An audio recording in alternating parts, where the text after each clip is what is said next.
Hello guys, മൂവിയുടെ തുടക്കം തന്നെ ബോളിവുഡ് ആക്ട്രസ് ആയിട്ടുള്ള ഒലിവിയ ഇന്ത്യയിൽ എന്തോ ഒരു കാര്യത്തിന് വേണ്ടി വന്നേക്കാണ്. അവളുടെ ഗസ്റ്റ് ഹൗസിൽ അവൾ നിൽക്കുന്ന സമയത്ത് രണ്ടുപേര് അവൾ കുടിക്കുന്ന ജ്യൂസിൽ എന്തോ ഡ്രഗ് കലർത്തി കൊടുത്ത് അവളെ മയക്കിയതിന് ശേഷം റേപ്പ് ചെയ്യാനായിട്ട് ശ്രമിക്കുകയാണ്. പക്ഷെ അവര് റേപ്പ് ചെയ്യുന്നതിന് മുമ്പ് തന്നെ ഒലിവിയയുടെ മേത്ത് കൂടെ എന്തോ ഒരു റിയാക്ഷൻ പോലെ മാർക്ക് വന്ന് അവള് മരിച്ചു പോകുന്നുണ്ട്. ഇന്ത്യയിൽ വെച്ച് ഇങ്ങനെ ഒരു കാര്യം നടന്നത് കൊണ്ട് തന്നെ ഫേമസ് ആയിട്ടുള്ള ഒരു ബോളിവുഡ് ആക്ട്രസ് ആയതുകൊണ്ട് തന്നെ ഇതൊരു വലിയ കേസായിട്ട് മാറുന്നുണ്ട്. ഇവര് റേപ്പ് ചെയ്യാൻ വേണ്ടി കലർത്തി കൊടുത്ത ആ ഡ്രഗിന് മുന്നേ അവളുടെ ശരീരത്തിൽ വേറൊരു ഡ്രഗ്സ് കൂടി ഉണ്ടായിരുന്നു. അത് രണ്ടും കൂടി റിയാക്ട് ആയിട്ടാണ് അവള് മരിച്ചു പോയതെന്ന് സയന്റിഫിക്കലി കണ്ടെത്തുന്നുണ്ട്. ഇപ്പൊ യശോദ എന്ന് പറഞ്ഞ നമ്മുടെ നായികയാണ് കാണിക്കുന്നത്. അവളിപ്പോ ഒരു ഹോസ്പിറ്റലിലാണ് ഉള്ളത്. അവള് പ്രഗ്നന്റ് ആണ്. 3 മാസം പ്രഗ്നന്റ് ആയിരുന്നു. ഡോക്ടർ ഇപ്പൊ അവളോട് 3 മാസം ആയതുകൊണ്ട് തന്നെ ഇനി അവരുടെ സ്ഥലത്ത് പോയി നീ താമസിക്കണം എന്ന് പറയുന്നുണ്ട്. ആക്ച്വലി യശോദയുടെ കല്യാണം ഒന്നും കഴിഞ്ഞിട്ടുണ്ടായിരുന്നില്ല. പൈസക്ക് കുറച്ച് ആവശ്യമുള്ളത് കൊണ്ട് തന്നെ അവളുടെ ഗർഭപാത്രം വാടകക്ക് കൊടുത്തിരിക്കുകയാണ്. അവളുടെ വയറ്റിൽ വളരുന്ന ആ ഒരു കുഞ്ഞുമായിട്ട് അവൾക്ക് യാതൊരു വിധ ബന്ധവും ഉണ്ടാവില്ല. ഡോക്ടർ അങ്ങനെയൊക്കെ പറഞ്ഞ് അവൾ പുറത്തേക്ക് ഇറങ്ങുന്നുണ്ടെങ്കിലും അവിടെ ഉണ്ടായിരുന്ന ഒരു നേഴ്സ് അവളോട് വന്നിട്ട് അവളുടെ ഗർഭപാത്രത്തിന് കട്ടി കുറവാണെന്നും ഇനി അവള് പ്രഗ്നന്റ് ആവില്ല, ഇത് വേണ്ടെന്നെല്ലാം പറയുന്നുണ്ട്. എന്നാൽ യശോദക്ക് പൈസക്ക് വളരെ അത്യാവശ്യമായതുകൊണ്ട് തന്നെ അവൾ അതിൽ നിന്ന് പിന്മാറുന്നില്ല. യശോദക്ക് ഒരു അനിയത്തിയാണ് ഉള്ളത്, വൃന്ദ യശോദ ഭയങ്കരമായിട്ട് സ്നേഹിക്കുന്നുണ്ട്. വൃന്ദക്ക് വേണ്ടിയാണ് യശോദ ജീവിക്കുന്നത് തന്നെ. ആ ഒരു സ്ഥലത്തേക്ക് അവള് പോകാൻ വേണ്ടി റെഡി ആയിക്കൊണ്ടിരിക്കുകയാണ്. അവിടേക്ക് ഒരാൾ വന്ന് അവൾക്ക് ഒരുപാട് പൈസ കൊടുക്കുന്നുണ്ട്. ആ ഒരു പൈസ അയൽവക്കത്തുള്ള ഒരു പെണ്ണിനെ ഏൽപ്പിച്ച് അവള് ഓപ്പറേഷന്റെ കാര്യങ്ങളൊക്കെ നോക്കുക എന്ന് പറയാണ്. അവളുടെ അനിയത്തി ക്രിട്ടിക്കലായ ഹോസ്പിറ്റലിലാണ്. അത്യാവശ്യമായിട്ട് സർജറിക്ക് ഒരുപാട് ലക്ഷം രൂപകൾ ആവശ്യം വരുന്നത് കൊണ്ടാണ് അവൾ ഈ ഒരു പണിക്ക് നിന്നത്. അയാൾ പറഞ്ഞ ആ ഒരു കാറിൽ കയറി യശോദ പോകുന്നുണ്ട്. പോകുന്നതിന് മുമ്പ് അവളെ മയക്കി കിടത്താനായി ഒരു മെഡിസിൻ അവർ കൊടുക്കുന്നുണ്ട്. അത് കഴിച്ചിട്ടാണ് അവള് പോകുന്നത്. അത് കഴിച്ച ഉടനെ അവള് മയങ്ങി വീഴുന്നുണ്ട്. ഇപ്പൊ ഫേമസ് ആയിട്ടുള്ള ഒരു മോഡലിനെ കാണിക്കുകയാണ്. ആ ഒരു മോഡല് വലിയൊരു ബിസിനസ്സുകാരനുമായിട്ട് സ്നേഹത്തിലായിരുന്നു. അവന്റെ കൂടെ കാറിൽ പോകുന്ന സമയത്ത് രണ്ടുപേർക്കും ആക്സിഡന്റ് സംഭവിക്കുന്നുണ്ട്. ആ സ്പോട്ടിൽ തന്നെ അവര് മരിച്ചും പോകുന്നുണ്ട്. യശോദ കണ്ണ് തുറന്ന് നോക്കുമ്പോൾ അവള് ലക്ഷറി ആയിട്ടുള്ള ഒരു റൂമിലാണ് ഉണ്ടായിരുന്നത്. അവളുടെ ഡ്രസ്സ് എല്ലാം ചേഞ്ച് ചെയ്തിട്ടുണ്ടായിരുന്നു. കയ്യിൽ ഒരു ബാഡ്ജും ഉണ്ട്. അവൾക്ക് ആ ഒരു സ്ഥലം കണ്ട് ഒരുപാട് ഇഷ്ടപ്പെടാണ്. കാരണം അത്രയും ലക്ഷറി ആയിരുന്നു. പുറത്ത് നോക്കുമ്പോൾ വലിയൊരു സിറ്റിയിലാണെന്ന് അവൾക്ക് മനസ്സിലാവുന്നുണ്ട്. മാത്രല്ല സമാധാനത്തിന്റെ വെള്ളരി പ്രാവ് വരെ അവിടെ ഉണ്ടായിരുന്നു. ആ ഒരു പ്രാവിനെ അവള് നോക്കി നിൽക്കുന്ന സമയത്താണ് ഇതിന്റെയൊക്കെ മെയിൻ ആളായിട്ടുള്ള ഓൾ ഓവർ ആയിട്ടുള്ള മധു അവിടേക്ക് എത്തുന്നത്. മധു ഭയങ്കര സ്നേഹത്തോടു കൂടിയാണ് യശോദയോട് പെരുമാറുന്നത്.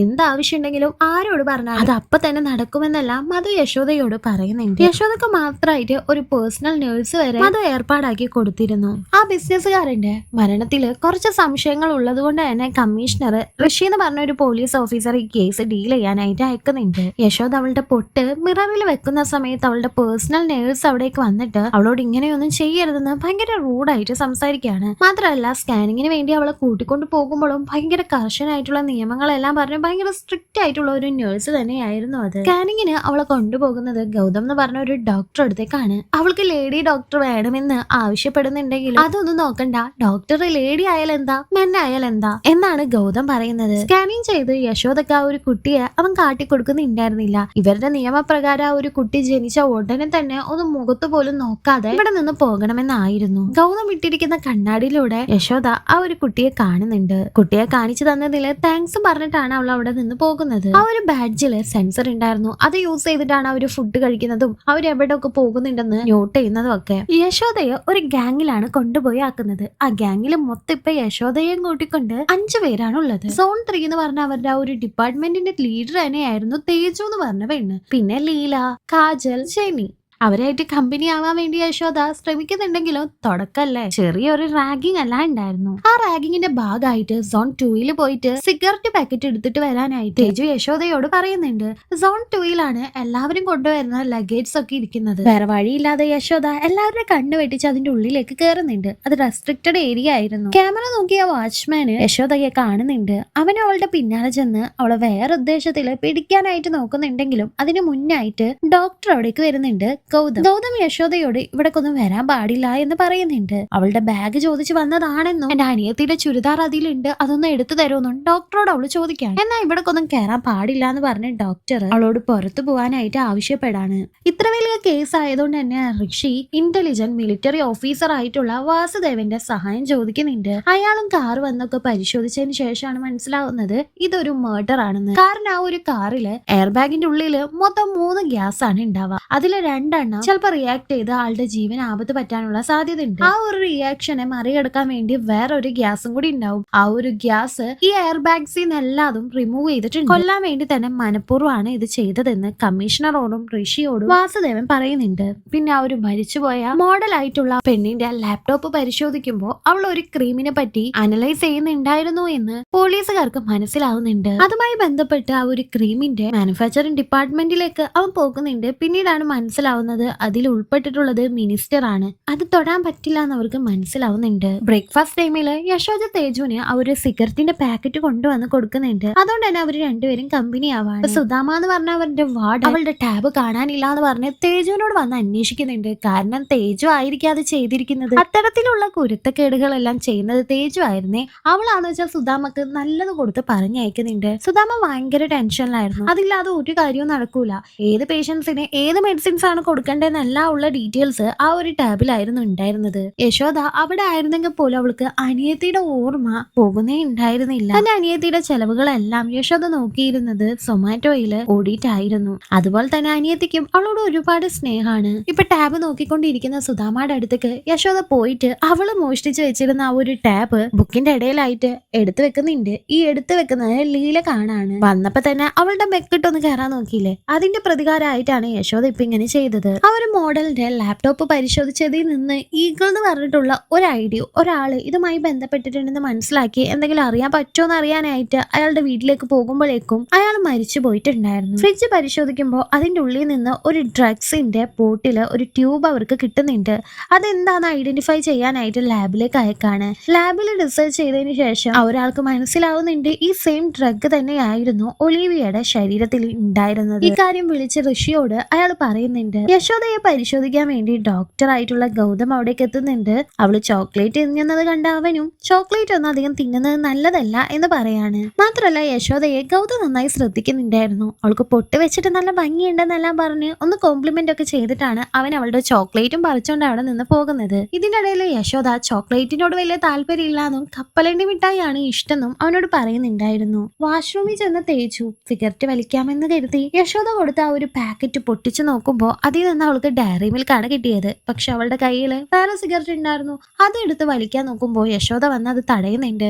കുട്ടികൾക്ക് അത് ആപത്താണ്, നീ അത് ചെയ്യരുതെന്ന് പറയാണ്. തേജു എന്ന ചീത്ത പറഞ്ഞ് അവൾ അവിടെ നിന്ന് പറഞ്ഞയക്കുന്നുണ്ട്. യശോദ പോയതിനു ശേഷം തേജുവിനെ അത് ശരിയല്ല എന്ന് മനസ്സിലാക്കി അവള് വലിക്കുന്നില്ല. യശോദയോട് ഇക്കാര്യം ചെന്ന് പറയുമ്പോൾ അവള് വല്ലാതെ സന്തോഷിക്കുന്നുണ്ട്. ആക്ച്വലി തേജു എന്തിനാണ് ഇപ്പൊ ഈ ഒരു കാര്യം ചെയ്യുന്നതെന്ന് വെച്ചാല് അവളുടെ അച്ഛനും അമ്മക്കും ആൺകുട്ടി വേണമെന്നായിരുന്നു ആഗ്രഹം. പെൺകുട്ടി ആയതിന്റെ ഖേദം അവരുടെ മനസ്സിൽ എപ്പോഴും ഉണ്ടായിരുന്നു. അത് മാറ്റാൻ വേണ്ടിയിട്ടാണ് തേജു ഒരു ആൺകുട്ടിയെ പോലെ നടക്കാനെല്ലാം തുടങ്ങിയത്. അപ്പൊ ശീലിച്ച ഒരു ശീലമായിരുന്നു ഈ സിഗരറ്റ് വലിയൊക്കെ. ആൺകുട്ടിയായിരുന്നെങ്കിൽ രക്ഷപ്പെട്ടെന്ന് ആരോ പറഞ്ഞത് കേട്ട തേജു ആൺകുട്ടികൾക്ക് പോലും ചെയ്യാത്ത ഈ ഒരു ഗർഭപാത്രം വാടക കൊടുത്ത് പൈസ ഉണ്ടാക്കാമെന്നുള്ള ഓഫർ അവളുടെ മുന്നിൽ വന്നതും ചെയ്യാണ് ചെയ്തത്. കാജൽ അപ്പൊ അവളുടെ കഥ പറയാണ്. അവള് ഡൽഹിയിലുള്ള റെഡ് സ്ട്രീറ്റിലാണ് ജനിച്ചത്. തന്റെ മകളും തന്നെ പോലെ വഴി പിഴച്ച് പോകാതിരിക്കാൻ വേണ്ടി അവളുടെ അമ്മ മുത്തശ്ശിയുടെ അടുത്തേക്ക് അവളെ താമസിക്കാൻ വേണ്ടി അയക്കാണ് ചെയ്തത്. അവളുടെ അമ്മയുടെ ഓർമ്മയായിട്ട് അവൾക്ക് ഉണ്ടായിരുന്നത് ഒരു മോതിരം മാത്രമാണ്. എങ്ങനെയെങ്കിലും ഒരുപാട് പൈസ ഉണ്ടാക്കി തന്റെ അമ്മയെ അവിടെ നിന്ന് രക്ഷിച്ച് കൊണ്ടുവരാൻ വേണ്ടിയിട്ടാണ് കാജൽ ഇപ്പൊ അവിടേക്ക് വന്നിരിക്കുന്നത്. ഏറ്റവും കോമഡി എന്താന്ന് വെച്ചാല് കൂട്ടത്തിലുള്ള ജെനി ഒരു ഐഫോൺ വാങ്ങാൻ വേണ്ടിയിട്ടാണ് അത്രേ ഈ ഒരു പരിപാടിക്ക് നിന്നത്. അതും പറഞ്ഞ് അവരെല്ലാവരും അല്ലാതെ ചിരിക്കുന്നുണ്ട്. ഇപ്പൊ ആ ഒരു ലാബ് ടെക്നീഷ്യൻ അതിനെ കുറിച്ച് റിസർച്ച് ചെയ്യുന്ന സമയത്ത് ആരോ വന്ന് അവനെ കൊന്നു കളയുന്നുണ്ട്. യശോദയുടെ റൂമിൽ TV എല്ലാം ഉണ്ടെങ്കിലും അവൾക്ക് സീരിയൽ കാണാതെ പറ്റുന്നില്ലായിരുന്നില്ല.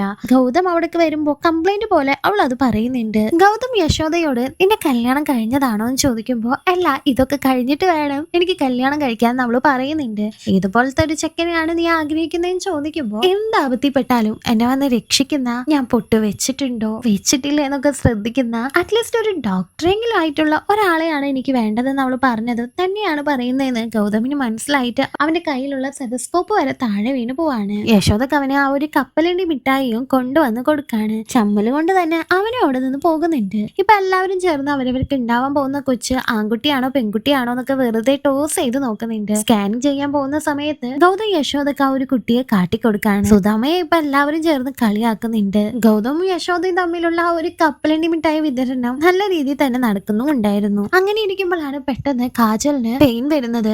അവളുടെ മാസം തികഞ്ഞിട്ടുണ്ടായിരുന്നില്ല. വേഗം തന്നെ സോൺ 2യിലേക്ക് അവളെ കൂട്ടിക്കൊണ്ടു പോകുന്നുണ്ട്. അവിടേക്ക് ആർക്കും പ്രവേശനം ഉണ്ടായിരുന്നില്ലല്ലോ. എല്ലാവരും വലിയ ടെൻഷനിലായിരുന്നു. ഈ സമയത്ത് ലീലയുടെ അടുത്ത് ചെന്ന് യശോദ സംസാരിക്കുമ്പോഴാണ് കൃഷ്ണന്റെ കഥ ഒരുപാട് കേട്ട് വളർന്ന ലീലക്ക് കുട്ടി ഉണ്ടാവണം, എന്റെ വയറ്റിൽ വളരാൻ പോകുന്നത് കൃഷ്ണനാണെന്നുള്ള ഒരു കാഴ്ചപ്പാടൊക്കെ ആയിരുന്നു. പിന്നീടാണ് അവളുടെ ഭർത്താവിന്റെ എന്തോ ഒരു കുറവ് കൊണ്ട് അവൾക്ക് കുട്ടികൾ ഉണ്ടാവില്ല എന്ന് ഡോക്ടർ പറയുന്നത്. ഭർത്താവിന് പിന്നെ എന്തോ ഒരു അസുഖം വന്ന് ഓപ്പറേഷൻ ഒരുപാട് പൈസക്ക് ആവശ്യം വന്നുകൊണ്ടാണ് ഈ ഒരു ഓഫർ അവൾ സ്വീകരിച്ചത്. ദയവായിട്ടാണ് ഇങ്ങനെ ഒരു ഓഫർ എനിക്ക് കൊണ്ടുവന്ന് തന്നതെന്നും എന്റെ വയറ്റിൽ വളരുന്നത് കൃഷ്ണനാണെന്നും പറഞ്ഞ് ലീല യശോദയോട് അവളുടെ കാര്യങ്ങളൊക്കെ ഇങ്ങനെ പറയാണ്. ആ സമയത്ത് മധു അവിടേക്ക് വരുന്നുണ്ട്. കാജലിന് എന്ത് പറ്റിയെന്ന് ചോദിക്കുമ്പോഴാണ് അവളുടെ വയറ്റിൽ വെച്ച് തന്നെ ആ ഒരു കുട്ടി മരിച്ചിട്ടുണ്ടായിരുന്നു. 2 ദിവസമായി അത്ര ആ ഒരു കുട്ടി മരിച്ചിട്ട്. ഓപ്പറേഷൻ കഴിഞ്ഞ് കാജലിന് പ്രശ്നമൊന്നും ഉണ്ടായിരുന്നില്ല. പോലീസ് ഓഫീസർ ആയിട്ടുള്ള ഋഷിയും അൻവറും കൂടി ആ ക്രീമിന്റെ മാനുഫാക്ചറിങ് നടക്കുന്ന ആ ഒരു സ്ഥലത്ത് പോയി വാച്ച് ചെയ്തുകൊണ്ടിരിക്കുകയാണ്. ഇത് ആ ഒരാൾക്ക് മനസ്സിലാവുകയും അവരെ ഉപദ്രവിക്കാൻ ശ്രമിക്കുകയും ചെയ്യുന്നുണ്ട്. ഈ സമയത്ത് കമ്മീഷണറെ ഫോൺ ചെയ്തുകൊണ്ടിരിക്കുകയായിരുന്നു.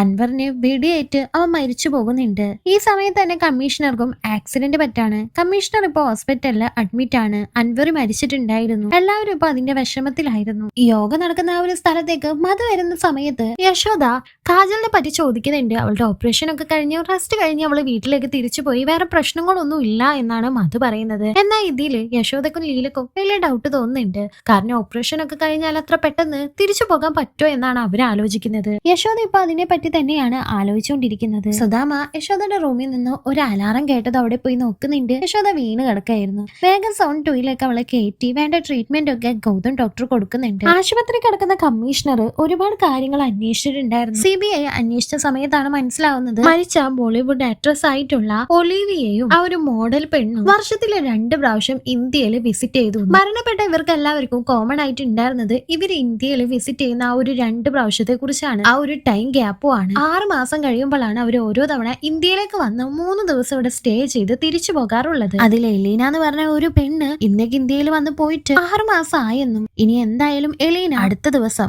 നാളെ തന്നെ ഇവിടേക്ക് വരാനുള്ള സാധ്യതയുണ്ടെന്നും ഋഷിയോടും വാസുദേവനോടും കമ്മീഷണർ പറയുന്നുണ്ട്. അതുകൊണ്ട് തന്നെ എലീനയെ ഫോളോ ചെയ്യാനായിട്ട് പോലീസുകാര് അവളുടെ പിന്നാലെ തന്നെ പോകാണ്. ഇന്ന് ഓർക്കുന്ന സമയത്ത് അവൾ സോൺ 2യിലാണെന്ന് മനസ്സിലാവുന്നുണ്ട്. അവിടെ ക്ലീൻ ചെയ്തിരുന്ന ഒരു നഴ്സിന്റെ കയ്യിൽ കാജലിന്റെ മോതിരം അവള് കാണാണ്. അവൾക്ക് ഒന്നും കൂടി ഡൗട്ട് ആയിട്ട് അവിടെ എല്ലാം ചെക്ക് ചെയ്യാമെന്ന് കരുതി അവൾ ഇറങ്ങി നടക്കുന്നുണ്ട്. ആ സമയത്ത് പിന്നിലൂടെ വന്ന ഗൗതം അവളെ വിളിക്കുന്നുണ്ട്. അവള് തല കറങ്ങി വീഴുന്ന പോലെ അഭിനയിക്കുകയാണ്. അവിടെ ഉണ്ടായിരുന്ന ഒരു വാതിലിൽ നിന്ന് ഒരു പൊക്ക പോലെ എന്തോ ഒന്ന് വരുന്നുണ്ടായിരുന്നു. മധു വന്ന് അവളെ സേഫ് ആയിട്ട് കൊണ്ടു കിടത്താനായിട്ട് പറഞ്ഞ് കണ്ണു മൂടി അവളെ അവിടെ നിന്ന് പറഞ്ഞയക്കുന്നുണ്ട്. എയർപോർട്ടിൽ നിന്ന് വന്നിറങ്ങിയ എലീന ഒരു സ്ഥലത്ത് നിൽക്കാൻ വേറൊരു കാർ വന്ന് അവളെ കൂട്ടിക്കൊണ്ടു പോവുകയും ചെയ്യാണ്. ഇവരുടെ പിന്നാലെ പോലീസ് ഉണ്ടെന്നുള്ള കാര്യം അവിടെ നിൽക്കുന്ന ഒരു കരിക്കുകാരി ആർക്കോ വിളിച്ച് ഇൻഫോം ചെയ്തതും അയാൾക്ക് കമ്മീഷനായി 10,000 രൂപ കിട്ടുന്നുമുണ്ട്. യശോദയെ പുറത്തേക്കൊന്നും കാണാത്തത് കൊണ്ട് ലീല അവളോട് സംസാരിക്കാനായിട്ട് വരുന്നുണ്ട്. എല്ലാ സൗകര്യങ്ങളും ഉണ്ടായിരുന്നെങ്കിൽ പോലും അവർക്ക് ഭയങ്കര ഭയമായിരുന്നു അവിടെ നിൽക്കാനായിട്ട്. ഈ സമയത്ത് ജെനി അവിടേക്ക് വരെയും ഇവരുടെ ഈ ഒരു ഡിസ്കഷൻ കേട്ട് ഇത്രയും ലക്ഷറി ലൈഫ് കിട്ടിയിട്ടും നിങ്ങൾ എന്തിനാണ് വെറുതെ ഇങ്ങനെ പേടിക്കുന്നതെന്ന് ചോദിച്ച് ജെനി അവരെ തിരുത്താനായിട്ട് നോക്കാണ്. എന്നാൽ യശോദ അപ്പോഴും ചോദിക്കുന്നത് ഒരു ടൈം പോലും അറിയാതെ നമ്മ ഒരു കുരുക്കിലാണ് പെട്ടിരിക്കുന്നത് എന്നാണ്. ജെനി അവിടെ നിന്ന് പോകുന്ന സമയത്താണ് അവൾ ആ ഒരു പുറത്ത് നിൽക്കുന്ന പ്രാവിനെ ശ്രദ്ധിക്കുന്നത്. അത് ഇണങ്ങുന്നുണ്ടെങ്കിൽ പോലും അതിന്റെ പൊസിഷൻ മാറുന്നില്ല എന്ന് അവൾ മനസ്സിലാക്കുന്നുണ്ട്. അവിടെ ഉണ്ടായിരുന്ന വിൻഡോയുടെ കമ്പികള് അഴിച്ചു മാറ്റിയതിനു ശേഷം അവൾ ആ ഒരു പ്രാവിനെ തൊടാനായിട്ട് നോക്കുന്നുണ്ടെങ്കിലും അവൾക്ക് എത്തുന്നുണ്ടായിരുന്നില്ല. ആ പ്രാവിന്റെ ശബ്ദം എല്ലാം സൗണ്ട് എഫക്റ്റ് ആണെന്നുള്ളത് അവൾ മനസ്സിലാക്കുന്നുണ്ട്. കാറ്റ് പോലെ അവിടെ എന്തോ ഒന്ന് ക്രിയേറ്റ് ചെയ്ത് വെച്ചിരിക്കുന്നതായിരുന്നു. ഈ സമയത്ത് സുധാമക്ക് ഗൗതം എന്തോ ഒരു മരുന്ന് കൊണ്ടുവന്ന് കൊടുത്ത് യശോദക്ക് കൊടുക്കാനായി ആവശ്യപ്പെടുന്നുണ്ട്. സുധാമ അത് കൊടുക്കാൻ വേണ്ടി യശോദയുടെ റൂമിലേക്ക് വരാണ്. വിൻഡോന്റെ ഒരു കമ്പി ഉപയോഗിച്ച് യശോദ ആ ഒരു പ്രാവിനെ അടിക്കുമ്പോൾ അതൊരു സ്ക്രീൻ ആണെന്ന് അവൾക്ക് മനസ്സിലാവുന്നുണ്ട്. അത് അടിച്ച് പൊട്ടിച്ചതും ഇപ്പൊ ആ ഒരു പ്രാവിനെ അവിടെ കാണാനില്ല. അത് ഇളക്കി മാറ്റിയപ്പോഴാണ് ഇതൊരു കല്ലിനിടയിലാണ്, ഒരു പാറക്കെട്ടിനിടയിലാണ് ഉള്ളത് എന്ന് അവൾക്ക് മനസ്സിലാവുന്നത്. സുധാമ വരുമ്പോഴേക്കും അവള് മര്യാദക്ക് ഇരുന്നിട്ടുണ്ടായിരുന്നു. അവൾക്ക് കഴിക്കാനുള്ള ടാബ്ലറ്റും കൊടുത്തുകൊണ്ട് സുധാമ അവിടെ നിന്ന് പോകുന്നുണ്ട്. ആ സമയത്താണ് ലീലക്ക് പെയിൻ വന്നു എന്നുള്ള കാര്യം തേജു യശോദയോട് വന്ന് പറയുന്നത്. ലീലയെ അവസാനമായിട്ട് യശോദക്ക് ഒന്ന് കാണാൻ പോലും പറ്റിയില്ല. അവളെ സോൺ റൂമിലേക്ക് കൂട്ടിക്കൊണ്ടു പോവാണ്. യശോദക്ക് ഇപ്പൊ ടെൻഷൻ തുടങ്ങുന്നുണ്ട്. ആ ഒരു വണ്ടിയെ ഫോളോ ചെയ്ത് വന്നിരുന്ന പോലീസുകാരെ കണ്ടതും ഏതോ ഒരു കാട്ടുജാതിക്കാരെ അത് വിളിച്ചറിയിച്ചതും അവന് 10,000 രൂപ കിട്ടുന്നുണ്ട്. യശോദ സോൺ 2യിൽ പോയ സമയത്ത് അവള് തല കറങ്ങി ഗൗതമിന്റെ മേല് വീണില്ലേ, ആ സമയത്ത് അവന്റെ ആ ഒരു ID കാർഡ് അവളെ അടിച്ചു മാറ്റിയിട്ടുണ്ടായിരുന്നു. കണ്ണാടിയിൽ ഒട്ടിച്ച് വെച്ചിരിക്കുന്ന ഒരുപാട് പൊട്ടുകൾ അവൾ അങ്ങനെ നോക്കി നിൽക്കാണ്. കാറിന്റെ നടുഭാഗത്ത് വെച്ചിട്ട് എലീനയെ അവർക്ക് മിസ് ചെയ്യുന്ന ഇനി എങ്ങോട്ടാണ് പോകേണ്ടതെന്ന് അവർക്ക് മനസ്സിലാവുന്നുണ്ടായിരുന്നില്ല. യശോദ ഇപ്പൊ ആ ഒരു പൊട്ട് നോക്കി കൺഫേം ചെയ്തതിന് ശേഷം ക്യാമറയിലൊന്നും പെടാതെ സോൺ 2 റൂമിലേക്ക് കയറി പോകുന്നുണ്ട്. അതും ആ ഒരു ഡോക്ടറുടെ ID കാർഡ് ഉപയോഗിച്ചുകൊണ്ട്. നടുകാട്ടിൽ ഒറ്റക്ക് നിൽക്കുന്ന ആ ഒരു പോലീസുകാരുടെ വണ്ടി കുറെ പോത്തുകൾ വന്ന് മൂടുന്നുണ്ട്. അതിലെ വന്ന ഒരാള് ആ ജീപ്പിനോട് തങ്ങളെ ഫോളോ ചെയ്യാനായിട്ട് പറയാണ്.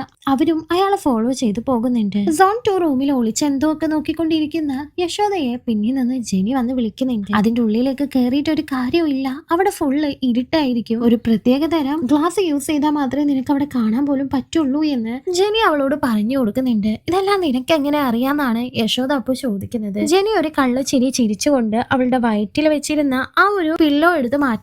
അവള് ശരിക്കും പ്രഗ്നന്റ് ആയിരുന്നില്ല, അവളും ഇവരിൽ ഒരാൾ തന്നെയായിരുന്നു. ജെനിയും യശോദയും തമ്മിൽ അവിടെ ഒരു വലിയ ഫൈറ്റ് തന്നെ നടക്കുന്നുണ്ട്. അവസാനം വേറെ നിവൃത്തിയില്ലാതെ യശോദ ജെനിയെ അറിയാതെ കൊന്നുകളയാണ്. അവൾ എന്നിട്ട് ലീലയെ കൊണ്ടുപോയ ആ ഒരു റൂമിലേക്ക് പോയി നോക്കുന്നുണ്ട്. അവിടെ മൊത്തം രക്തക്കറകളും കത്രിക കൊണ്ട് മുറിച്ച് ബ്ലഡ് ഒപ്പി മാറ്റിയിരിക്കുന്ന പഞ്ഞികളും അവൾക്ക് കാണാൻ സാധിക്കുകയാണ്. ജെനി മരിച്ചു കിടക്കുന്ന കാര്യം ആ ഒരു സെക്യൂരിറ്റി ക്യാമറയിലൂടെ കണ്ട് അവിടെ വന്ന് നോക്കുന്നുണ്ട്. ഇവിടെ ആരോ കയറിയിട്ടുണ്ടെന്ന് മനസ്സിലാക്കിയ സെക്യൂരിറ്റി അത് മധുവിനെ വിളിച്ച് അറിയിക്കുകയാണ്. അങ്ങനെ എല്ലാ ക്യാമറയും ചെക്ക് ചെയ്യുന്ന അവർക്കും മധുവിന് മനസ്സിലാവുന്നുണ്ട് കയറിയത് യശോദയാണെന്നുള്ള കാര്യം. യശോദ ഇപ്പോ ആ ഒരു പുക വരുന്ന ആ ഒരു റൂമിനുള്ളിലേക്ക് കയറാണ്. അവിടെ ഒരുപാട് ശവശരീരങ്ങളായിരുന്നു ഉണ്ടായിരുന്നത്. അവൾ കണ്ട് അത് ആകെ ഷോക്ക് ആവുന്നുണ്ട്. അതൊരു ഫ്രീസർ റൂം ആയിരുന്നു. അതിൽ അവൾക്ക് കാജലിന്റെ ബോഡി കാണാൻ സാധിക്കുന്നുണ്ട്. ഇതെല്ലാം അത് ക്യാമറയിലൂടെ നോക്കുന്നുണ്ടായിരുന്നു. തൊട്ടടുത്ത് അവള് ലീലയുടെയും ബോഡി കാണുന്നുണ്ട്.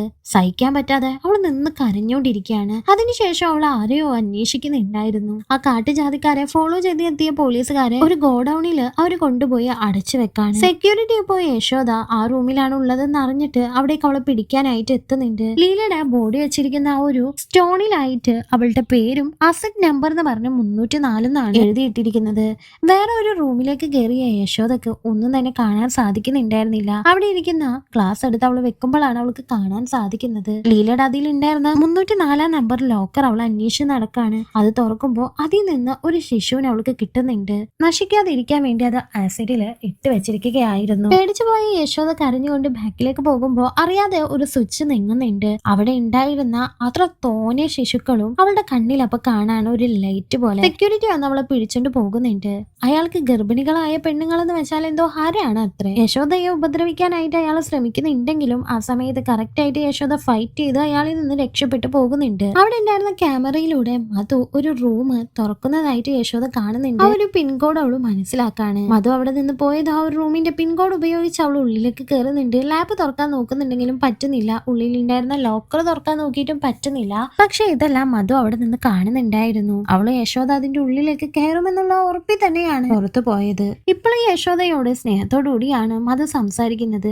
ദയവ് ചെയ്ത് സ്നേഹിക്കുന്ന പോലെ അഭിനയിക്കുന്നതൊന്നും നിർത്തുമെന്ന് പറഞ്ഞ് യശോദ കരയാണ്. ഗൗതം അവിടേക്ക് വരുന്നുണ്ട്. അവള് കയ്യിലുണ്ടായിരുന്ന ഒരു സിസേഴ്സ് മധുവിന്റെ കഴുത്തി കാട്ടി ഭീഷണിപ്പെടുത്താണ്. എന്നാൽ ഗൗതം അവളെ കൊന്നു കളയാനായിട്ട് ആവശ്യപ്പെടാണ്. കാരണം ഗൗതം ഇതിൽ പെട്ടുപോയതായിരുന്നു. നിങ്ങൾ എല്ലാവരും പെട്ട പോലെ എന്നെ ഭീഷണിപ്പെടുത്തി ഇവിടെ തളച്ചിട്ടിരിക്കുകയാണ്. അവളെ കൊല്ലേ, എത്ര പേരുടെ ജീവനാണ് അവള് കാരണം നശിച്ചത് എന്നെല്ലാം പറയുന്നുണ്ട്. ലോക്കറിൽ ഉണ്ടായിരുന്ന ഒരു CD എടുത്ത് അതിലെല്ലാ തെളിവുകളും ഉണ്ടെന്ന് പറയാണ്. ഗൗതമിനെ വിശ്വസിച്ച യശോദ അവളുടെ കയ്യിൽ ഉണ്ടായിരുന്ന കത്തി ഗൗതമിന് കൊടുക്കുന്നുണ്ട്. എന്നാൽ ഗൗതം ആ കത്തി നേരെ യശോദയുടെ കഴുത്തി പിടിക്കുകയാണ്. ആക്ച്വലി ഇവരുടെ എല്ലാവരുടെയും മാസ്റ്റർ ബ്രെയിൻ ആയിരുന്നു ഈ ഗൗതം. മധുവിന് വേണ്ടിയിട്ടാണ്. അവരുടെ കോളേജിൽ നടന്ന ഒരു ബ്യൂട്ടി കോമ്പറ്റീഷന് ഉദ്ഘാടനം ചെയ്യാനായിട്ട് എത്തിയ മിനിസ്റ്റർക്കെതിരെ മധു സംസാരിക്കുന്നുണ്ട്. ഭംഗിയാണ് ലോകത്ത് ഏറ്റവും വലുതെന്നും നമ്മ ആരാധിക്കുന്ന ദൈവങ്ങളിൽ പോലും ഭംഗിയില്ലാത്ത ദൈവങ്ങൾ ഉണ്ടോ എന്നാണ് അവള് ചോദിക്കുന്നത്. മധുവും ഗൗതമും ഒന്നിച്ചൊരു കോളേജിലാണ് പഠിച്ചത്.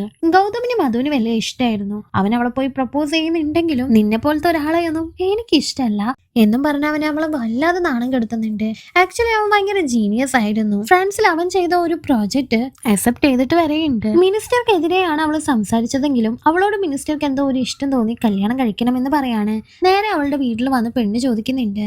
അവൾക്കും അതിന് സമ്മതമായിരുന്നു. അച്ഛനേക്കാളും പ്രായമുള്ള ഒരാളാണെന്ന് അച്ഛൻ പറഞ്ഞ് മനസ്സിലാപ്പിക്കാനായിട്ട് നോക്കുന്നുണ്ടെങ്കിലും അയാളുടെ കയ്യിൽ പൂത്ത പൈസ ഉണ്ടല്ലോ, അത് മതി എന്നാണ് മധു പറയുന്നത്. അങ്ങനെ കല്യാണം കഴിഞ്ഞ് മധുവിനെ മിനിസ്റ്റർ വീട്ടിലേക്ക് കൊണ്ടുവരുന്നുണ്ട്. അവരുടെ ഫസ്റ്റ് നൈറ്റിന്റെ ദിവസം പ്രൊട്ടക്ഷൻ യൂസ് ചെയ്യാനായിട്ടും അത് പറയുന്നുണ്ടെങ്കിലും അവൻ അതിന് സമ്മതിക്കുന്നില്ല. കുട്ടി എങ്ങാനും ആയി കഴിഞ്ഞാല് തന്റെ ഗ്ലാമർ പോകുമെന്ന് കരുതിയിട്ടാണ് മധു അങ്ങനെ പറഞ്ഞത്. അവസാനം അവള് പ്രഗ്നന്റ് ആവുന്നുണ്ട്. പ്രഗ്നന്റ് ആയ അന്ന് മുതൽ അവളുടെ മുഖത്തിന് വല്ലാത്ത വ്യത്യാസം വരുന്നുണ്ട്. അവളുടെ ഗ്ലാമർ അല്ല ഇപ്പൊ പോയി കഴിഞ്ഞിരുന്നു. അവൾക്ക് ഒരു റയർ ആയിട്ടുള്ള അസുഖം ബാധിച്ചേക്കാണ്. അവൾ പ്രഗ്നന്റ് ആയതുകൊണ്ടാണ് ഇങ്ങനെ ആയത്. ഓരോ ദിവസം കഴിയുമ്പോഴും അവളുടെ ഏജ് കൂടിക്കൊണ്ടേയിരിക്കുകയാണ്. അതായത് അവളുടെ ശരീരത്തിലെ ഏജ് കൂടാണ്. കുറച്ചു ദിവസത്തിനുള്ളിൽ അവൾ ഇനി 60 വയസ്സായ ഒരു ലേഡിയെ പോലെ ആകും. ഇത് സഹിക്കാൻ പറ്റാതെ അവൾ ആത്മഹത്യ ചെയ്യാനായിട്ട് ശ്രമിക്കുന്നുണ്ട്. മിനിസ്റ്റർ ഇപ്പോ മധുവിനെ കണ്ടിട്ട് ഒട്ടും ഇഷ്ടപ്പെടാതെ അവൾ എന്റെ അടുത്തേക്ക് കൊണ്ടുവരരുതെന്നും പറഞ്ഞ് അവിടെ നിന്ന് പോകുന്നുണ്ട്. ഈ സമയത്ത് അവളെ കൈവിടാത്തത് ഗൗതം മാത്രമായിരുന്നു. നിന്നെ എനിക്ക് മാറ്റാൻ പറ്റുമെന്ന് ഗൗതം ഉറപ്പ് നൽകുന്നുണ്ട്. കാരണം അവൻ ചെയ്ത ആ ഒരു പ്രോജക്റ്റ് പോലും ഈ ഒരു ബ്യൂട്ടി കൺസെപ്റ്റിനെ പറ്റി ആയിരുന്നു. അങ്ങനെ അവന്റെ ആ ഒരു ചെറിയ ലാബിലേക്ക് മധുവിനെ കൂട്ടിക്കൊണ്ട് അവൻ പോകുന്നുണ്ട്. ഉണങ്ങി വാടി നിൽക്കുന്ന ഒരു റോസാ പൂവിലേക്ക് എന്തോ തെളിച്ചതും അത് നല്ല സുന്ദരമായിട്ട് മാറുന്നുണ്ട്. ഇതുപോലെ ഞാൻ നിന്നെയും സുന്ദരിയാക്കാം എന്ന് മധുവിനോട് ഗൗതം പറയാണ്. ഒരുപാട് പരീക്ഷണങ്ങൾ അവളുടെ ശരീരത്തിൽ ചെയ്തു നോക്കുന്നുണ്ട്. തുടക്കത്തിലൊക്കെ ഫെയിൽ ആയെങ്കിലും പിന്നീട് അത് സക്സസ് ആവാണ്. അവസാനം അവള് പഴയതിനേക്കാളും ഭംഗിയായിട്ട് മാറുന്നുണ്ട്. ഗൗതം വിചാരിക്കുന്നത് രണ്ടുപേരും ഇനി കല്യാണം കഴിച്ച് സുഖമായിട്ട് ജീവിക്കാം എന്നാണ്. പക്ഷെ ആ ഒരു സ്ഥലത്തേക്ക് മിനിസ്റ്റർ എത്തുന്നുണ്ട്. മിനിസ്റ്ററെ വിളിച്ചു വരുത്തിയത് തന്നെ മധു ആയിരുന്നു കേട്ടോ. അവൾക്ക് പൈസയാണ് വലുത്. ഗൗതം എന്തൊക്കെ പറഞ്ഞാലും തന്നെ പഴയതുപോലെ ആക്കി. എന്നാൽ കൂടി മിനിസ്റ്ററുടെ കയ്യിലല്ല പൈസ. അതുകൊണ്ടാണ് മിനിസ്റ്റർ അവള് വിളിച്ചു വരുത്തിയത്. മിനിസ്റ്ററും ഇപ്പൊ അവളുടെ ഭംഗി കണ്ട് അതിലും മയങ്ങി വീണിട്ടുണ്ടായിരുന്നു. ഗൗതം പക്ഷെ കൂടെ വന്ന ആൾക്കാരെ എല്ലാം അടിച്ചിടുന്നുണ്ട്. ശേഷം ഗൗതം പറയാണ്, ഈ ഒരു ഭംഗി നിനക്ക് 6 മാസം മാത്രമേ ഉണ്ടാവുള്ളൂ എന്ന്. ഓരോ 6 മാസം കൂടുമ്പോഴും ഈ ഒരു ഭംഗി നിലനിൽക്കണം എന്നുണ്ടെങ്കിൽ ഒരു ബൂസ്റ്റർ ഇഞ്ചക്ഷൻ നൽകേണ്ടതായിട്ടുണ്ട്. അതിന്റെ മെത്തേഡ്സും ഡീലിങ്സും ഗൗതമിന് മാത്രമേ അറിയുള്ളായിരുന്നു. ഇതറിഞ്ഞ മധു അവനോട് ഒരുപാട് സോറി ചോദിക്കുന്നുണ്ട്. നിനക്ക് പൈസ വേണമെന്ന് പറഞ്ഞിരുന്നെങ്കിൽ ഈ ഒരു ടെക്നിക്ക് തന്നെ മാർക്കറ്റിൽ ഉപയോഗിച്ചിട്ടുണ്ടെങ്കിൽ എനിക്ക് എത്ര കോടി സമ്പാദിക്കാന്നറിയോ, നീ അത് പറഞ്ഞാൽ മതിയായിരുന്നെന്ന് ഗൗതം പറയുന്നുണ്ട്. മധുവിനോടാണ് അത് പറഞ്ഞതെങ്കിലും വീണത് മിനിസ്റ്റർ ആയിരുന്നു. നിന്റെ ഈ ഒരു ഐഡിയ വെച്ച് നമുക്ക് പുതുതായിട്ട് ഒരു ബിസിനസ് തുടങ്ങാമെന്ന് അയാൾ പറയുന്നുണ്ട്. മധുവിനെ നീ എടുത്തോ, നമുക്ക് 3 പേർക്കും ബിസിനസ് ചെയ്ത് പൈസക്കാരാകാമെന്ന് മിനിസ്റ്റർ പറഞ്ഞതും 3 പേരും ആ ഒരു ഡീലിന് ഒക്കുന്നുണ്ട്. അങ്ങനെയാണ് ഇപ്പോ ഈ കാണുന്ന ഈ ഒരു ബ്രാഞ്ചിലേക്ക് അവർ എത്തിയത്. ഇതിന്റെ മെയിൻ ബ്രെയിൻ ആയിട്ടുള്ളത് ഗൗതമും പൈസ ഇറക്കിയിരിക്കുന്നത് മിനിസ്റ്ററും ആണ്. അഡ്വർടൈസ്മെന്റ് ചെയ്യുന്നത് മധുവാണ്. അവൾക്ക് ഇപ്പൊ ഒരു പ്രസന്റേഷൻ ഉണ്ടായിരുന്നു. ലോകത്തിലുള്ള നാനാഭാഗത്തു നിന്നും വലിയ വലിയ കോടീശ്വരന്മാരാണ് അവളുടെ പ്രസന്റേഷൻ അറ്റൻഡ് ചെയ്യാനായിട്ട് വന്നിരിക്കുന്നത്. ഗൗതമും അത് അറ്റൻഡ് ചെയ്യേണ്ടതുണ്ടായിരുന്നത് കൊണ്ട് തന്നെ ക്യാമറ ഓൺ ചെയ്ത് ടാബിൽ യശോദയെ നിരീക്ഷിച്ചുകൊണ്ട് ഗൗതം അവിടേക്ക് പോകുന്നുണ്ട്. യശോദയെ ഇപ്പൊ കെട്ടിയിട്ടിരിക്കുകയാണ്. 6 മാസം കൂടുമ്പോൾ ഈ ഒരു ഇഞ്ചക്ഷൻ എടുക്കണമായിരുന്നു. എന്നാൽ മാത്രമേ ആ ഒരു ഭംഗി നിലനിർത്താനായിട്ട് സാധിക്കുള്ളൂ. ഇതിന്റെ മെയിൻ ഇൻഗ്രീഡിയന്റ് എന്ന് പറയുന്നത് ശിശുക്കളാണ്. അമ്മയുടെ വയറ്റില് സൂര്യപ്രകാശം പോലും തൊടാതെ കിടക്കുന്ന ആ ഒരു ശിശു, അവരെ കളക്ട് ചെയ്യാൻ വേണ്ടിയിട്ടാണ് ഇതുപോലെ ഒരുപാട് പെണ്ണുങ്ങളെ വാടക ഗർഭം എന്ന നുണ പറഞ്ഞ് ഇവിടേക്ക് കൂട്ടിക്കൊണ്ടു വരുന്നതെല്ലാം. ഇതൊരിക്കലും പിടിക്കപ്പെടില്ല എന്നും മിനിസ്റ്ററാണ് ഇതിന്റെ പിന്നിലെന്നും പൈസക്ക് വേണ്ടിയിട്ടാണ് എല്ലാ പെണ്ണുങ്ങളും വരുന്നതെന്നും മധു അവരോട് പറയുന്നുണ്ട്. ഇതെല്ലാം കേട്ട് യശോദ അവിടെ ഇരുന്ന് വല്ലാതെ കരയുന്നുണ്ടായിരുന്നു. പ്രസന്റേഷൻ നടക്കുന്ന സ്ഥലത്തേക്ക് ഇപ്പൊ ഗൗതമ അവിടേക്ക് വരുന്നുണ്ട്. മാസ്റ്റർ ബ്രെയിൻ അവനായിരുന്നല്ലോ. ഈ ഒരു ഇഞ്ചക്ഷൻ മാത്രമല്ല, വിപണിയിൽ ഒരുപാട് ക്രീം ഇവർ ഇറക്കിയിട്ടുണ്ടായിരുന്നു. അതുകൊണ്ട് നല്ല റിസൾട്ടും ഉണ്ട്.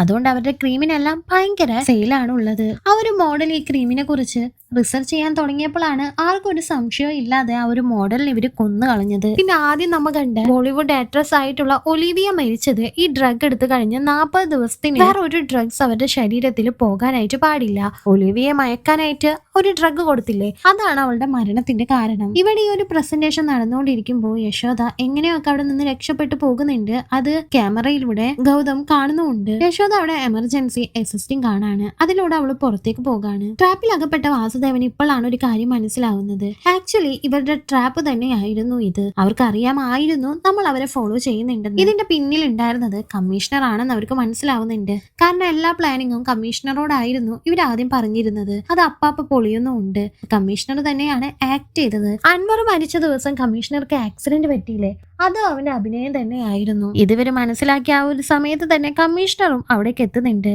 എമർജൻസി അസിസ്റ്റ് വഴി പുറത്തേക്ക് പോയ യശോദ ഒരു കാടിനുള്ളിലാണ് എത്തിപ്പെടുന്നത്. കുറെ നാളുകൾക്ക് ശേഷം സൂര്യപ്രകാശം കിട്ടിയ അവള് ആശ്വാസത്തോടുകൂടി നിൽക്കുമ്പോ അവിടേക്ക് ഒരു പട്ടി വരുന്നുണ്ട്. അവള് ഓടിച്ചിടാണ്. അവൾ ഓടിയെത്തുന്നത് ഒരു കൊക്കയുടെ മുന്നില്. ഗൗതം അവിടേക്ക് വരുന്നുണ്ട്. അവൻ വളർത്തിയ പട്ടിയായിരുന്നു അത്. യശോദയുടെ വയറ്റിലുള്ള ഒരു കുട്ടിയെ ഇറ്റലിയിലുള്ള ഒരാൾക്കാണ് പറഞ്ഞു വെച്ചിരിക്കുന്നത്. അതുകൊണ്ട് മിണ്ടാതെ എന്റെ കൂടെ വരാൻ പറഞ്ഞ അവൻ അവളെ പിടിച്ചുകൊണ്ട് പോകാണ്. വാസുദേവന് കമ്മീഷണർ ഇപ്പോ മിനിസ്റ്റർക്ക് വീഡിയോ കോൾ ചെയ്ത് ഇയാളെ കൊല്ലാൻ പോകുന്നു എന്ന് ഇൻഫോം ചെയ്യുന്നുണ്ട്. വാസുദേവൻ ഇപ്പോഴാണ് മിനിസ്റ്റർ ആണ് ഇതിന് പിന്നിലെന്ന് മനസ്സിലാവുന്നത്. യശോദയെ വലിച്ചു കൊണ്ടുവന്ന ഗൗതം നേരെ മധുവിന് മുന്നിലാണ് ഇടുന്നത്. ആക്ച്വലി യശോദയുടെ മെയിലില് ഗൗതമിന് അപ്പളേ ഡൗട്ട് ഉണ്ടായിരുന്നു. അന്ന് ആദ്യം സിഗരറ്റ് എടുക്കാനെന്നും പറഞ്ഞ അവള് സോൺ റൂമിൽ കയറിയപ്പോ തന്നെ അവൻ നോട്ട് ചെയ്ത് വെച്ചതാണ്. അതുകൊണ്ടാണ് എന്താണ് ഇവളുടെ ഉള്ളിലിരിപ്പെന്ന് മനസ്സിലാക്കാൻ വേണ്ടി സ്നേഹിക്കുന്ന പോലെ അവൻ അഭിനയിച്ചത്. അന്ന് ഒരു ദിവസം അവന്റെ കാർഡ് അവൾ അടിച്ചു മാറ്റിയതും അവൻ അറിഞ്ഞിട്ടുണ്ടായിരുന്നു. മിററില് പൊട്ടുകൊണ്ട് CCTV ഉള്ള സ്ഥലങ്ങളെല്ലാം അവള് മാർക്ക് ചെയ്തിരിക്കുന്നതും ഗൗതമിന് മനസ്സിലാവുന്നുണ്ട്. യശോദ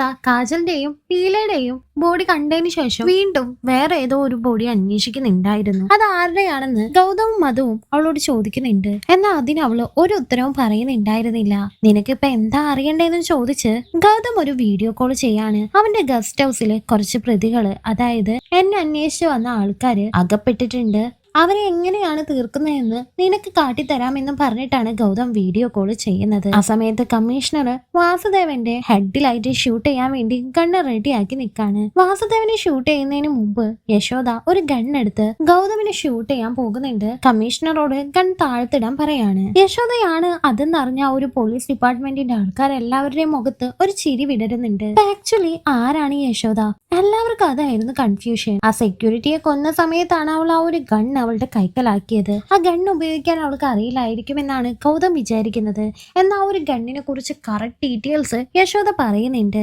അവള് ശരിക്കും ഒരു പോലീസ് ഓഫീസർ തന്നെയായിരുന്നു. ഈ വാസുദേവന്റെ പ്രൗഡ് സ്റ്റുഡന്റ്. യശോദക്ക് അവളുടെ ജീവിതത്തിലെ ഏറ്റവും കൂടുതൽ ഇഷ്ടമുള്ള സാധനം രണ്ടാണ്. ഒന്ന് അവളുടെ അനിയത്തിയായിട്ടുള്ള വൃന്ദയും, രണ്ടാമത്തത് പോലീസ് ആവണം എന്നുള്ളതാണ്. വൃന്ദയും യശോദയും ഒരുപാട് സപ്പോർട്ട് ചെയ്യുന്നുണ്ടായിരുന്നു പോലീസ് ആകാൻ വേണ്ടിയിട്ട്. വെൽ ട്രെയിൻഡ് ആയിട്ടുള്ള ഒരു പോലീസ് ഓഫീസർ തന്നെയായിരുന്നു യശോദ. ആ ഒരു ബാച്ചിലെ ബെസ്റ്റ് സ്റ്റുഡന്റ്. അങ്ങനെ എല്ലാം കഴിഞ്ഞ് അവള് പോസ്റ്റിങ്ങിന് വേണ്ടി ഏതോ ഒരു ഓഫീസറെ കാണാൻ വേണ്ടി പോകുന്നുണ്ടെങ്കിലും അയാൾ അവളോട് മോശമായിട്ട് പെരുമാറാണ്. ഒന്നില്ലെങ്കിൽ 20 ലക്ഷം രൂപയും അല്ലാന്നുണ്ടെങ്കിൽ ഞാൻ വിളിക്കുമ്പോ എല്ലാം ഇവിടേക്ക് വരണമെന്ന ഒരു പോലീസ് ഓഫീസർ യശോദയോട് പറയാണ്. അത് അവൾ ആരോടും പറഞ്ഞിട്ടുണ്ടായിരുന്നില്ല, അവളുടെ അനിയത്തിയോട് പോലും. അങ്ങനെ ഇരിക്കുമ്പോഴാണ് വാസുദേവൻ ഇതിനെ കുറിച്ച് അറിഞ്ഞ് അത് യശോദയോട് ചോദിക്കാനായി വീട്ടിലെത്തുന്നത്. യശോദയോട് അത് ചോദിക്കുമ്പോഴാണ് വൃന്ദയെ അതിനെ പറ്റി അറിയുന്നത്. എന്നാൽ ഇക്കാര്യം പുറത്തറിഞ്ഞിട്ടുണ്ടെങ്കിൽ പാവപ്പെട്ട പോലീസ് ആകാൻ ആഗ്രഹിക്കുന്ന ഒരു പെൺകുട്ടികളും മുന്നോട്ട് വരില്ല എന്ന് യശോദ പേടിച്ചിരുന്നു. അതുകൊണ്ടാണ് അവൾ അത് പുറത്ത് പറയാതിരുന്നത്. പിറ്റേ ദിവസം രാവിലെ എഴുന്നേറ്റ് നോക്കുമ്പോൾ വൃന്ദയെ അവിടെ കാണുന്നുണ്ടായിരുന്നില്ല. അവിടെ ഒരുപാട് ലക്ഷം രൂപയും ഒരു കത്തുമായിരുന്നു ഉണ്ടായിരുന്നത്. അത് വാസുദേവൻ സാറിനെ അവള് കാട്ടിക്കൊടുക്കുന്നുണ്ട്. ഈ ഒരു പൈസ കൊണ്ട് ചേച്ചി പോലീസ് ആകണമെന്നാണ് അവൾ എഴുതി വെച്ചിരുന്നത്. വൃന്ദയെ എല്ലായിടത്തും അവൾ അന്വേഷിക്കുന്നുണ്ട്, എന്നാൽ കണ്ടു കിട്ടിയില്ല. അവസാനം ഇപ്പൊ തുടർച്ചയായിട്ട് അവള് ഒരു ആശുപത്രിയിൽ പോകാറുണ്ടെന്ന് മനസ്സിലാക്കിയ യശോദയും ഈ പോലീസ് ഗാങ്ങും കൂടി ആ ഒരു ആശുപത്രിയിലേക്ക് പോകുന്നുണ്ട്. അവിടെ ഉണ്ടായിരുന്ന ഒരു നേഴ്സ് അവിടെ വരുന്ന പാവപ്പെട്ട പെൺകുട്ടികളെ എല്ലാം ഈ വാടക ഗർഭത്തിന് വേണ്ടി മോട്ടിവേറ്റ് ചെയ്ത്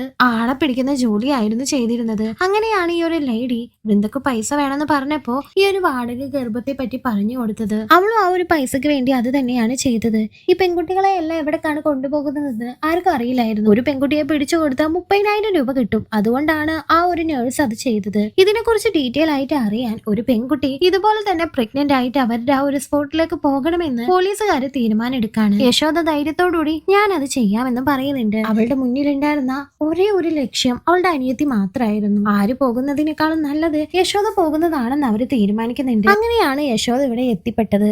ഇത് കേട്ട അവരെല്ലാവരും ഷോക്ക് ആവുന്നുണ്ട്. അവള് വന്ന അന്ന് മുതൽ അവളുടെ പരിപാടി ആരംഭിച്ചിട്ടുണ്ടായിരുന്നു. അവിടെ CCTV എവിടെയൊക്കെയാണുള്ളത്, ഏതൊക്കെ റൂംസ് ആണ് ഉള്ളതെന്ന് അവള് നല്ലപോലെ നോട്ട് ചെയ്തിട്ടുണ്ടായിരുന്നു. ഇതെല്ലാം കേട്ടുകൊണ്ടിരുന്നിരുന്ന ഗൗതം ആ ഗസ്റ്റ് ഹൗസിൽ ഉണ്ടായിരുന്ന ആൾക്കാർക്ക് ഒരു അലേർട്ട് മെസ്സേജ് അയക്കുന്നുണ്ട്. ആ ഒരു ആൾക്കാർ അവിടെ വന്ന് വാസുദേവൻ സാറിനോടും ഗാങ്ങിനോടും തല്ലുണ്ടാക്കാണ്. ആ ഒരു ഗ്യാപ്പില് യശോദയെ ഇവര് തല്ലുന്നുണ്ട്. സെക്യൂരിറ്റീസ് എല്ലാവരും അവിടേക്ക് വരുന്നുണ്ട്. യശോദ ആ ഒരു ഫൈറ്റിനിടയില് ഗൗതമിനെ ഷൂട്ട് ചെയ്യുന്നുണ്ട്. ആ ഒരു സ്പോട്ടിൽ നിന്ന് മധു ഓടി രക്ഷപ്പെട്ടിട്ടുണ്ടായിരുന്നു. ആ ഒരു ഗസ്റ്റ് ഹൗസിൽ ഇപ്പോ ഫൈറ്റ് നടന്നുകൊണ്ടിരിക്കുകയാണ്. അൻവറിന് വേണ്ടിയിട്ട് ആ ഒരു കമ്മീഷണറെ അവരെല്ലാവരും കൂടി കൊല്ലാണ്. അവിടെ ഉണ്ടായിരുന്ന എല്ലാ പെൺകുട്ടികളോടും യോഗ ഹാളിലേക്ക് അസംബിൾ ചെയ്യാനായിട്ട് മധു അനൗൺസ് ചെയ്യുന്നത് യശോദ കേൾക്കുന്നുണ്ട്. എല്ലാ പെൺകുട്ടികളും അവിടേക്ക് പോകുന്നതിന്റെ ഇടയിൽ യശോദയും പോകുന്നുണ്ടായിരുന്നു. ഭയങ്കര വെപ്രാളത്തോടു കൂടി വന്ന മധു ഇതിൽ ആരാണ് വൃന്ദ, യശോദയുടെ അനിയത്തി ആരാണെന്ന് ഇങ്ങനെ ചോദിച്ചുകൊണ്ടിരിക്കുകയാണ്. അവിടെ തന്നെ യശോദയും ഉണ്ടായിരുന്നു. അവള് മധുവിനെ ഷൂട്ട് ചെയ്യാൻ വേണ്ടി പോകുന്നുണ്ടെങ്കിലും ഓരോ പെൺകുട്ടികളുടെ ഇടയിൽ കയറി നിന്ന് അവള് രക്ഷപ്പെട്ട് പുറത്തേക്ക് ഓടാണ്.